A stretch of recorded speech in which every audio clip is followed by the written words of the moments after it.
I am writing this under an appreciable mental strain, since by tonight I shall be no more.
Penniless, and at the end of my supply of the drug which alone makes life endurable, I can bear the torture no longer, and shall cast myself from this garret window into the squalid street below.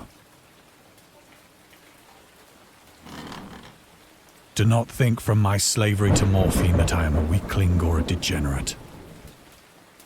When you have read these hastily scrawled pages, you may guess, though never fully realize, why it is that I must have forgetfulness or death.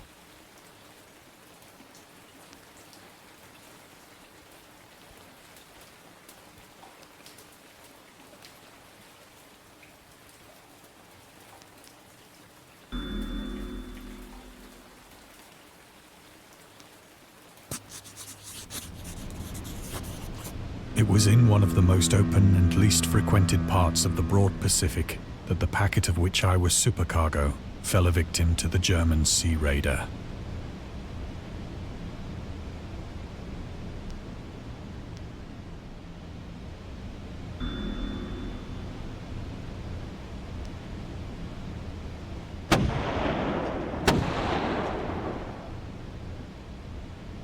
The Great War was then at its very beginning, and the ocean forces of the Hun had not completely sunk to their later degradation.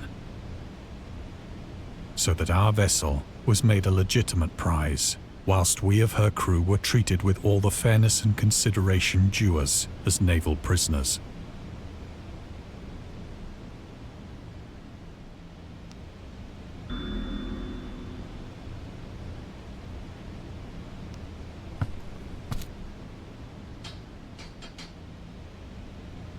So liberal, indeed, was the discipline of our captors, that 5 days after we were taken, I managed to escape alone in a small boat with water and provisions for a good length of time.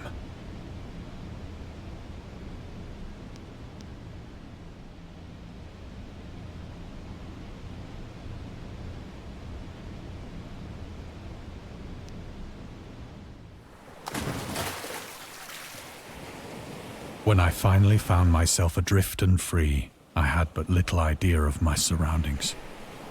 Never a competent navigator, I could only guess vaguely by the sun and stars that I was somewhat south of the equator. Of the longitude, I knew nothing, and no island or coastline was in sight.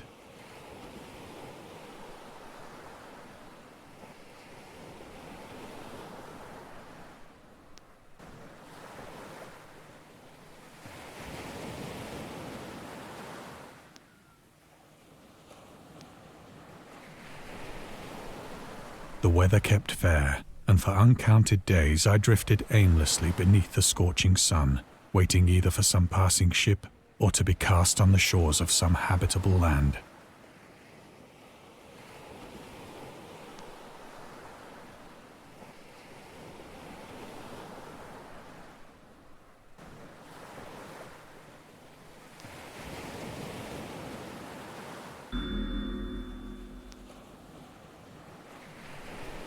But neither ship nor land appeared, and I began to despair in my solitude upon the heaving vastness of unbroken blue. The change happened whilst I slept. Its details I shall never know, for my slumber, though troubled and dream-infested, was continuous.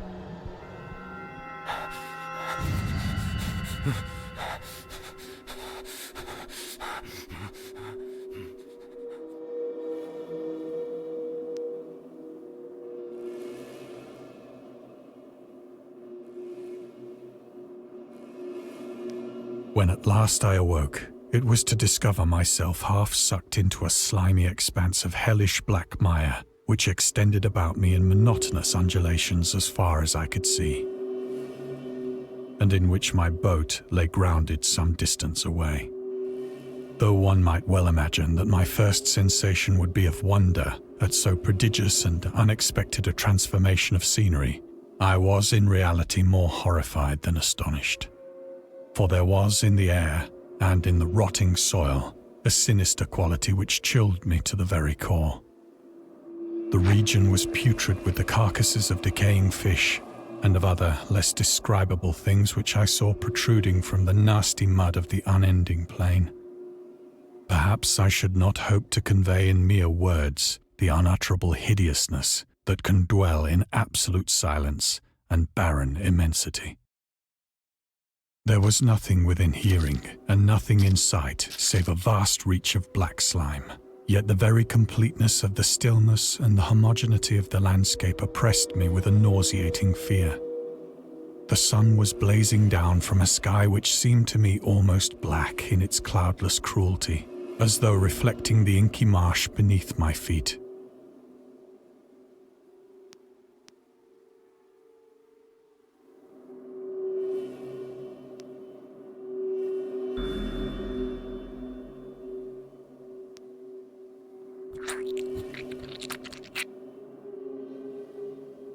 As I crawled into the stranded boat, I realized that only one theory could explain my position. Through some unprecedented volcanic upheaval, a portion of the ocean floor must have been thrown to the surface, exposing regions for which innumerable millions of years had lain hidden under unfathomable watery depths. So great was the extent of the new land which had risen beneath me, that I could not detect the faintest noise of the surging ocean, straining my ears as I might. Nor were there any seafowl to prey upon the dead things.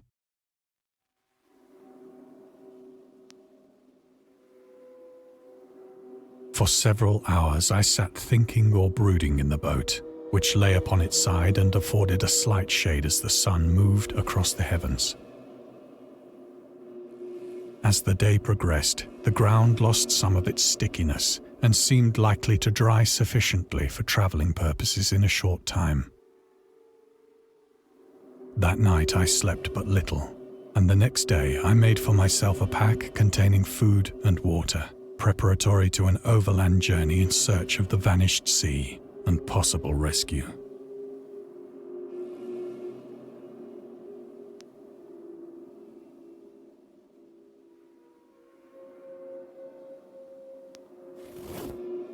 On the third morning, I found the soil dry enough to walk upon with ease.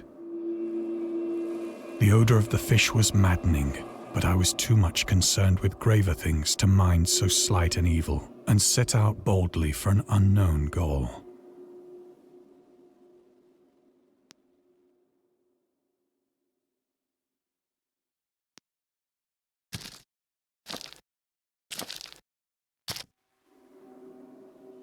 All day I forged steadily westward, guided by a faraway hummock which rose higher than any other elevation on the rolling desert.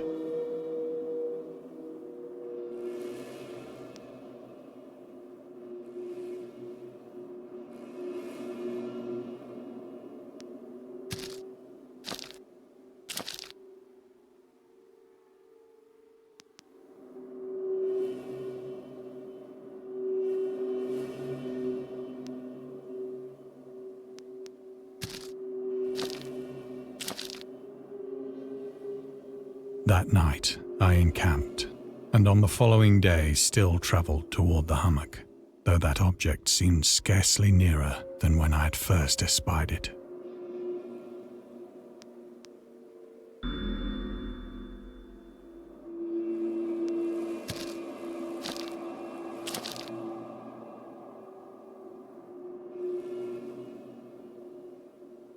By the fourth evening, I attained the base of the mound, which turned out to be much higher than it had appeared from a distance.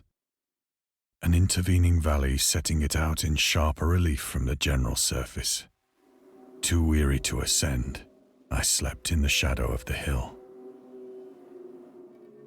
I know not why my dreams were so wild that night, but ere the waning and fantastically gibbous moon had risen far above the eastern plain, I was awake in a cold perspiration, determined to sleep no more.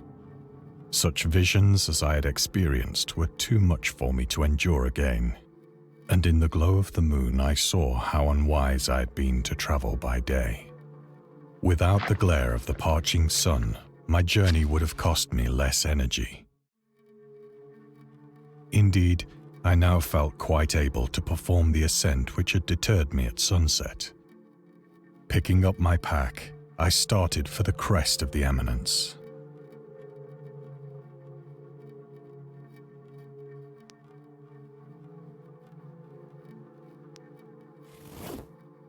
I have said that the unbroken monotony of the rolling plain was a source of vague horror to me.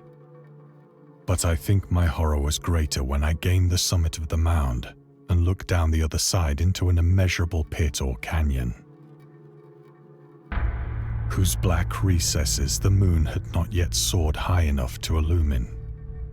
I felt myself on the edge of the world, peering over the rim into a fathomless chaos of eternal night.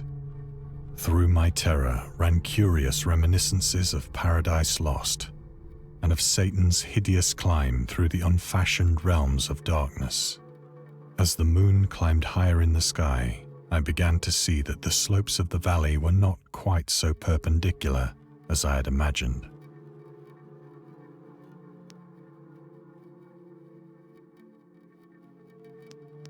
Ledges and outcroppings of rock afforded fairly easy footholds for a descent, whilst after a drop of only a few hundred feet, the declivity became very gradual.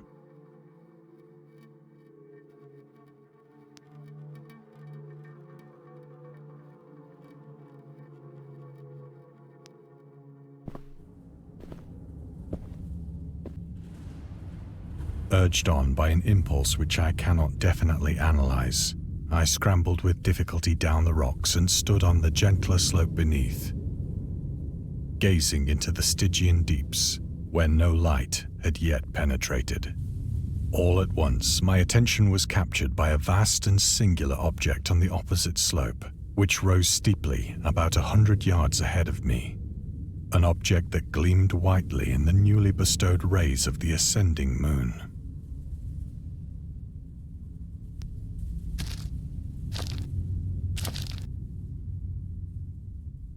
That it was merely a gigantic piece of stone, I soon assured myself. But I was conscious of a distinct impression that its contour and position were not altogether the work of nature. A closer scrutiny filled me with sensations I cannot express.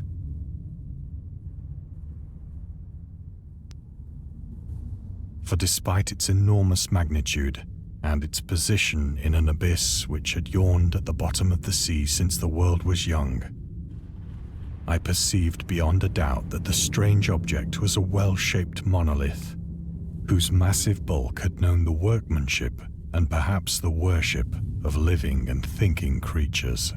Dazed and frightened, yet not without a certain thrill of the scientist's or archaeologist's delight, I examined my surroundings more closely.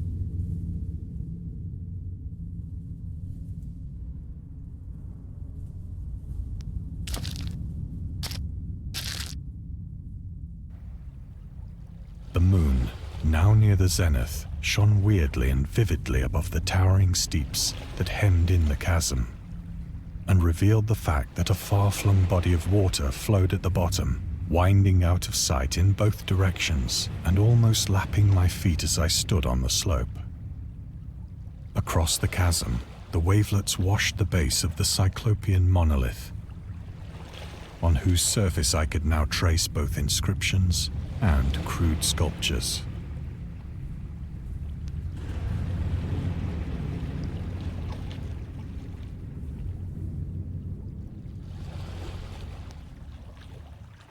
The writing was in a system of hieroglyphics unknown to me and unlike anything I'd ever seen in books, consisting for the most part of conventionalized aquatic symbols such as fishes, eels, octopi, crustaceans, mollusks, whales, and the like.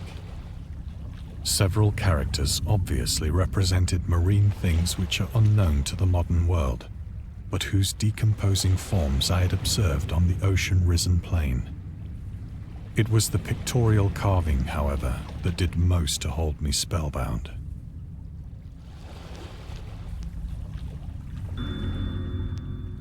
Plainly visible across the intervening water on account of their enormous size were an array of bas-reliefs whose subjects would have excited the envy of a doré.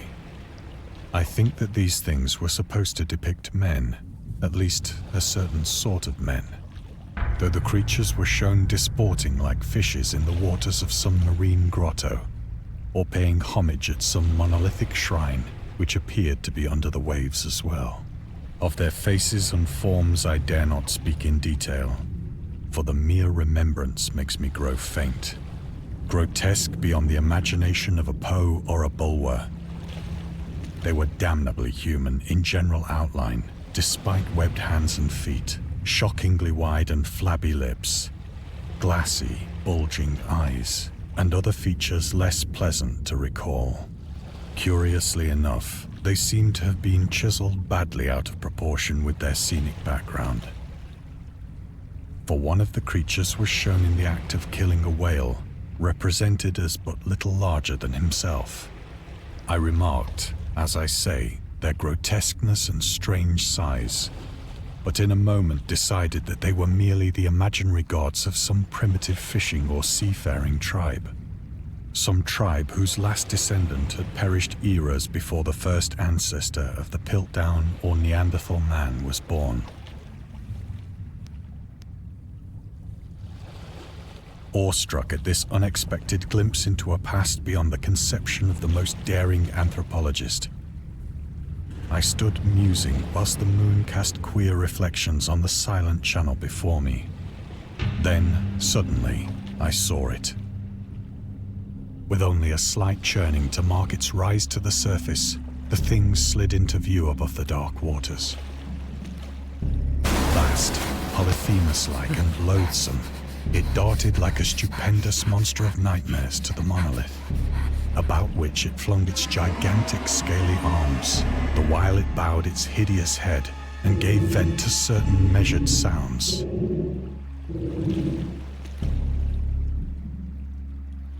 I think I went mad then. Of my frantic ascent of the slope and cliff, and of my delirious journey back to the stranded boat, I remember little.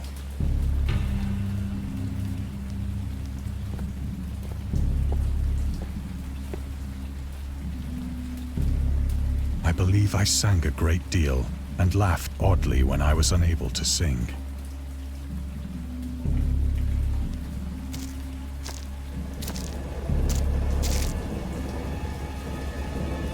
I have indistinct recollections of a great storm sometime after I reached the boat.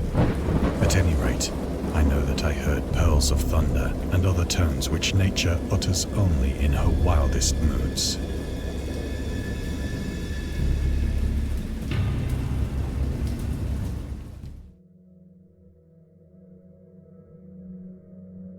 When I came out of the shadows, I was in a San Francisco hospital, brought thither by the captain of the American ship which had picked up my boat in mid-ocean.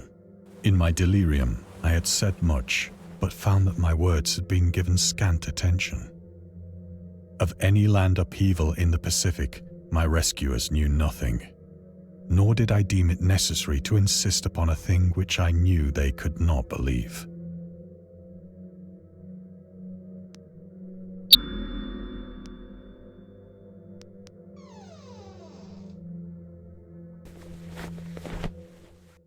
Once I sought out a celebrated ethnologist and amused him with peculiar questions regarding the ancient Philistine legend of Dagon, the fish god.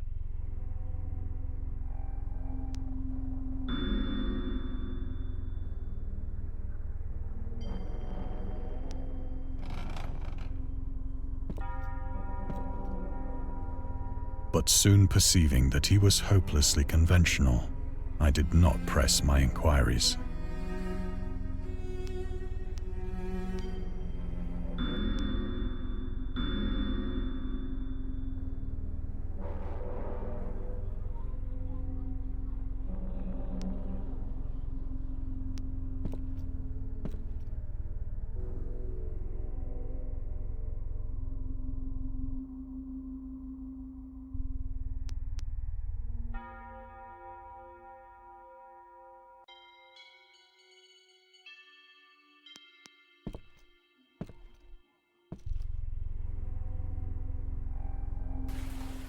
It is at night, especially when the moon is gibbous and waning, that I see the thing.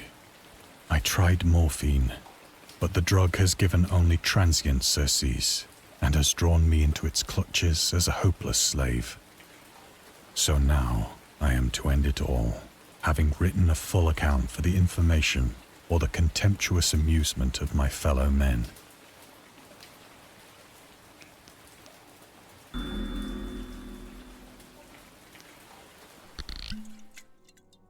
Often, I ask myself if it could not all have been a pure phantasm. A mere freak of fever as I lay sun-stricken and raving in the open boat after my escape from the German man-of-war. This I ask myself, but ever does there come before me a hideously vivid vision in reply. I cannot think of the deep sea without shuddering at the nameless things that may at this very moment be crawling and floundering on its slimy bed, worshipping their ancient stone idols and carving their own detestable likenesses on submarine obelisks of water-soaked granite. I dream of a day when they may rise above the billows to drag down into their reeking talons the remnants of puny, war-exhausted mankind. Of a day when the land shall sink and the dark ocean shall ascend amidst universal pandemonium.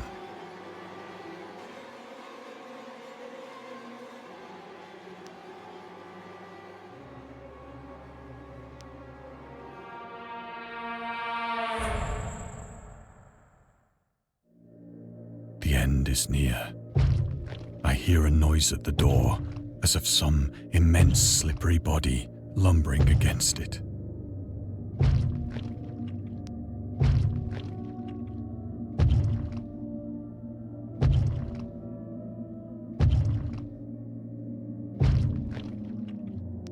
It shall not find me.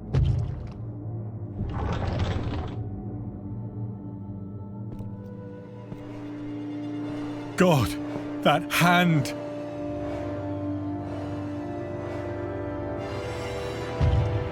The window! The window!